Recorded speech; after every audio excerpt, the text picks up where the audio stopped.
tripartite structure. My experience at the NTPLCAC is all our efforts is bounded on good governance. So ang una nakita ko na dapat gawa ng batas is walang synergy ang ating executive branch, legislative, at judiciary.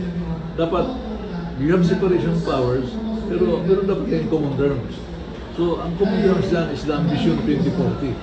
The Ambition 2040 which was crafted in 2016 and effective up to now is what is our dream as a Filipino people for our country, for the well-being of the people, economically, politically, and everything. So dapat yun ang guiding foundation ng three branches of government.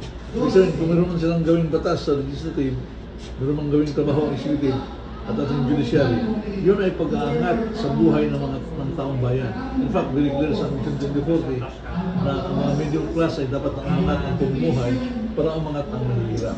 Ito naman din natin Constitution, 1987 Constitution. Nakasimpo ito sa social justice. Pero ang tanong ngayon, saan na ang social justice na sinasabi natin? Saan ang people's agenda o sectoral agenda? Pinag-usapan na lahat, isin ang tutumpan nila ng taong bayan. So let's start with the framework. Ayusin natin ang synergy ng three branches para kumilos sila ayon sa nakasaad sa Constitution. Hindi yung mga ng batas na nakikinabang ng mga naghaharing uri. Ang pangalawa is dapat meron tayong clear Filipino identity at core values. Ano tayo bilang Pilipino?